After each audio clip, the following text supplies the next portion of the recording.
What's going on, guys? It's Jimmy here. Welcome to our daily show where we discuss everything going on here in our country that you need to know about here on a daily basis. We got some major things going on here right now as we go into what they call the lame duck session here, where Congress still stays in there until the beginning of January. So even though the elections are over, the current Congress can still pass bills until January. Yeah, that's right. So, and remember that right now, the Democrats are going to retain control of the Senate unless there's recounts or something changes here. Because that could happen. There could be recounts or something right now, but it looks like the Democrats are going to retain the Senate. Republicans looking like they're going to win the House, but again, things could change. Things could change, but that's the way things are currently looking. So I'll keep you up to date here. Here's what Senate Majority Leader Chuck Schumer says from the Democratic side about the things going forward, and also what they did here recently. Take a look. Is work with us. We will be willing to compromise because the second reason we won is we got real things done. We took on big oil and got the biggest climate bill ever done. We took on pharma and finally put a limit on prescription drug prices. We took on the NRA and actually passed some good gun legislation. The people saw two things. They saw us fighting for things they cared about and succeeding, and they saw the Republicans at the MAGA extreme. And they put those two things together with the fine candidates we ran, who were very decent, honorable, and very successful, effective people. And that clinched the election for us. This will happen again if the Republicans continue to embrace MAGA. So the warning, the clarion call to the non-MAGA Republicans is work with us. And people say, well, they won't. Well, one other point. Of the 6 major bills we passed in June and July and August, which woke America up that we could do things, 5 were bipartisan. The big one, IRA, was not, because Republicans wouldn't do anything on climate, wouldn't go after pharma. But things like the gun bill, the CHIPS bill, which brought American jobs back here and said we're not going to let China take over or any other country take over our chip fab industry. The bill that said the Veterans Administration had to deal with those veterans who were exposed to the burn pits. All of those and many other things passed in a bipartisan way. And so I'm hopeful, and I'm an optimist, you know me well, that they're going to do that. They're going to say that path doesn't work. We don't need every Republican to do it. We don't even need half. We just need a group that we can work with. And we're willing to meet them part of the way. We're not going to give up our principles, but meet them part of the way to get more things done for the American people.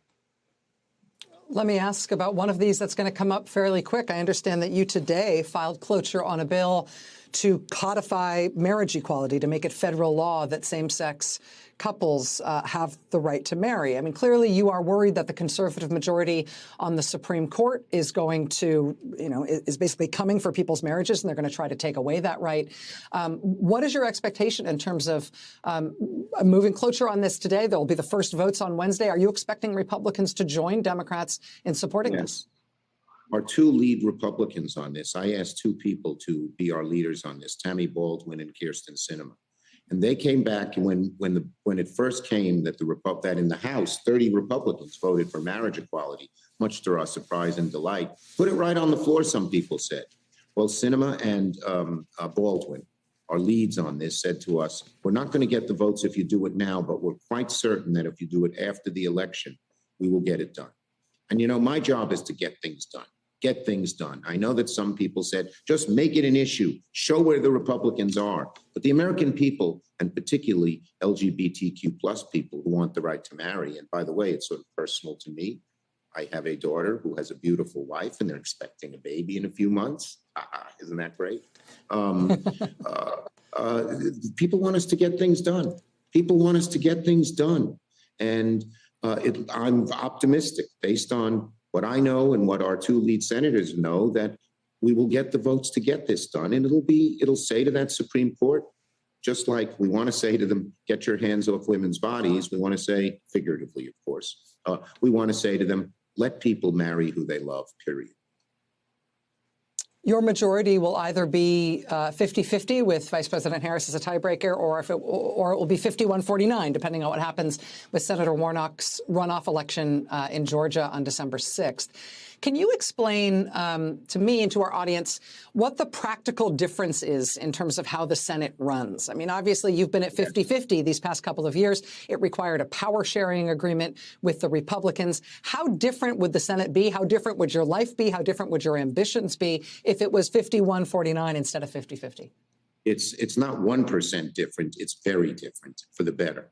For one thing, anytime a judge or a nominee to the administration, and we've had a lot of good progressive nominees, gets a vote out of committee that's 10-10, that's tied, it delays things for a week. You have to go to the floor, you have to get the time, and you have to bring Kamala Harris there and do what's called a motion to discharge out of committee. If we have 51, there'll be no more motions to discharge. It will mean appointees and judges will get appointed much more quickly. And we've had a great record with judges. We've set the record as of today, actually, 83 new judges, 2/3 women, half people of color, and progressive judges, not just partners in law firms and prosecutors, but legal aid attorneys and immigration lawyers and consumer advocates, things like that. So that'll make that a lot easier. The second thing it does is you can get different bills out of committee much more quickly. Third, we can have subpoena power. With 50-50, you can't really get subpoena power. So it means it's a lot easier to get things done. And one other thing, when you have 50 senators, and obviously any one senator can say, I'm not voting for it unless I get this, this, or this. When it's 51, it's harder to do. So you put all that together, plus that extra seat helps us in 2024 keep the majority. I'm always trying to think ahead. It's a world of difference. And Raphael Warnock is just a great person. He's been a great senator for Georgia. Service has been his motto, whether as a minister, head of the Ebenezer Baptist Church, as a senator. He's the person who took the lead on getting insulin in Medicare only cost $35 instead of the $600, $700, $800. He's one of the people who's taken the lead so that disadvantaged farmers in Georgia, poor farmers, will get some help they had been discriminated against in the past. He's one of the people who took the lead on expanding the ACA so more people got health care and it was cheaper. Issues that really mattered to people, Warnock has already produced. So if I was a Georgian, and this race is going to be decided only by Georgians, I'd say, this guy produces for me. It's not a lot of rhetoric and bombast. It's serious stuff. Senator Schumer, one last question for you. That the point that you just made a moment ago about how any one senator, when it's 50-50, can stand up and decide they're going to throw a wrench in the works. If it's not what I want exactly, then I'm going to stop everything.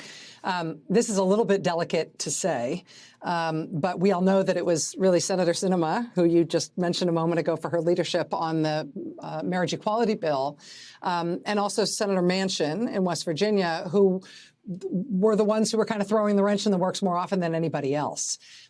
Are you 100% sure that neither of them is considering switching to the Republican Party so they could be the star once again in an even bigger way, so that they could sort of monkey wrench this whole process?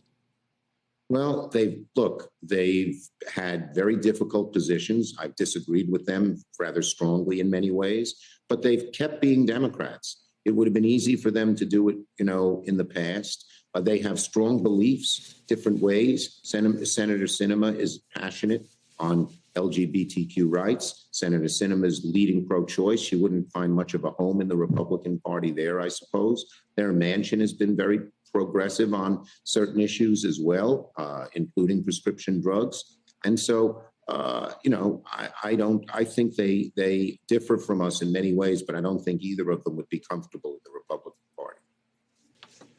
Senate Majority Leader Chuck Schumer, who I should mention was himself just reelected and who also is about to start another term as Majority Leader in the United States Senate. Sir, it's an honor to have you with us tonight. Thank you so much, and congratulations again. Pleasure's mine, Rachel. Good to be with you. Thank you. Yeah, and also the Republicans are already talking about, and Mitch McConnell already talking about trying to oust Senator Joe Manchin here 2 years from now. So they're already talking about potential candidates that could beat Joe Manchin in their West Virginia Senate race. The last time around, which was 4 years ago at this point, in 2 more years, it'll be this full 6-year term. It was a close race. It was a close race. So yeah, so there will be a couple candidates. Jim Justice, the governor, may run. And also the West Virginia Attorney General could run against Joe Manchin. And Joe Manchin's at best controversial, no matter what side of the aisle you're on, Republican or Democrat. So if, who knows? Who knows? And as well as Kirsten Sinema. Kirsten Sinema, not a very popular candidate, even for the Democrats. I honestly think that Kirsten Sinema from the Democratic side, there's a very real possibility, probably the best way to say this, that Kirsten Sinema could lose her primary to another Democrat.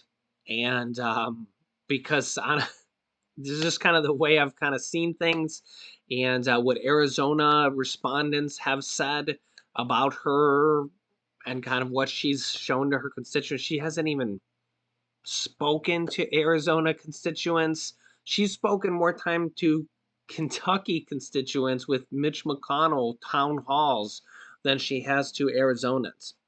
So that doesn't mean that Arizona won't reelect a Democrat again or Republican. I just think that they might reelect somebody different than Kirsten Sinema. Now, I don't know if this is going to happen. It's just kind of thinking out loud here. But I just don't.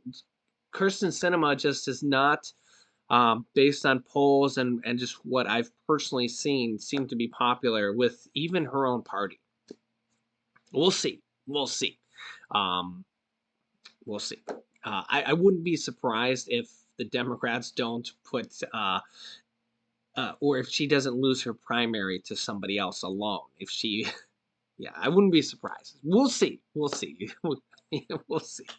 You guys can let me know your thoughts here in the comment section. Now, Joe Manchin, on the other hand, he's a different story. I think that I think he'll definitely win his primary for sure.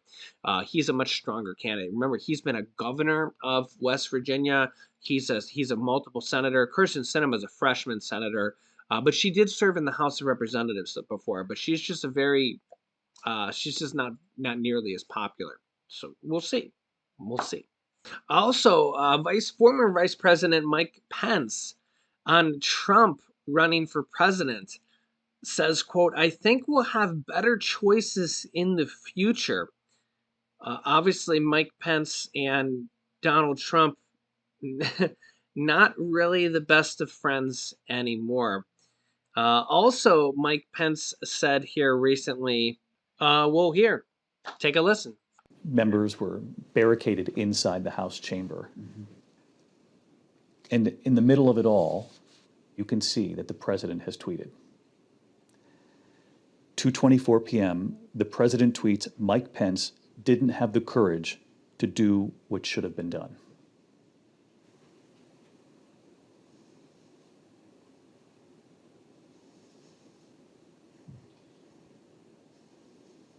It angered me. But I turned to my daughter, who was standing nearby, and I said, "It doesn't take courage to break the law. It takes courage to uphold the law." I mean, the president's words were reckless. It was clear he decided to be part of the problem. Yeah, Pence went on to say here later on that, quote, "Trump endangered me and my family and everyone at the Capitol." So you can let me know your thoughts here in the comments.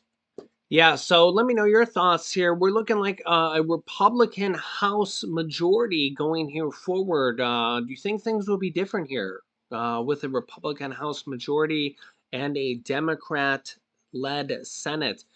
Similar to what we had 2 years ago, but the reverse flipped. Remember, we had a House-led Democrat-led House and a Republican-led Senate with Mitch McConnell and Nancy Pelosi. Now it'll probably be flipped here.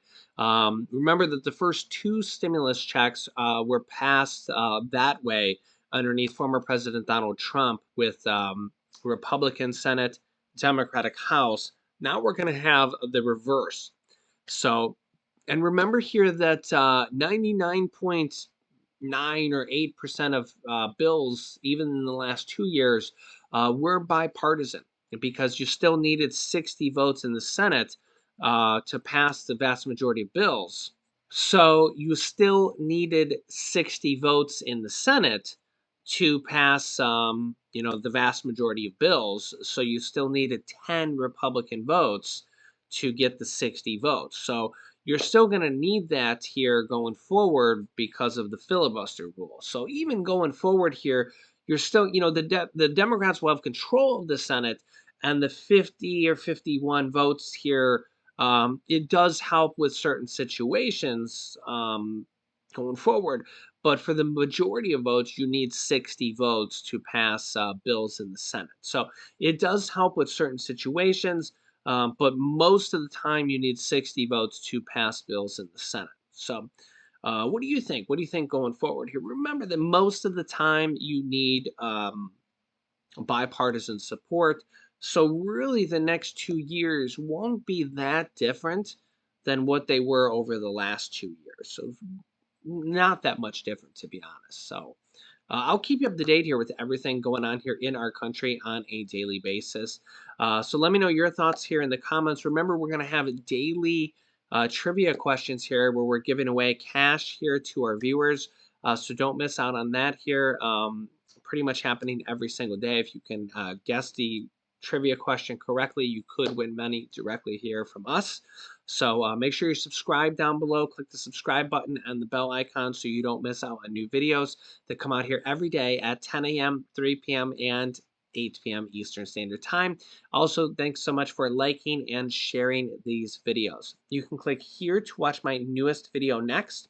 And here is some big changes that are happening right now to Social Security that you might not even know about. So click on one of those videos next. Thanks for watching, guys, and I will see you in the next video.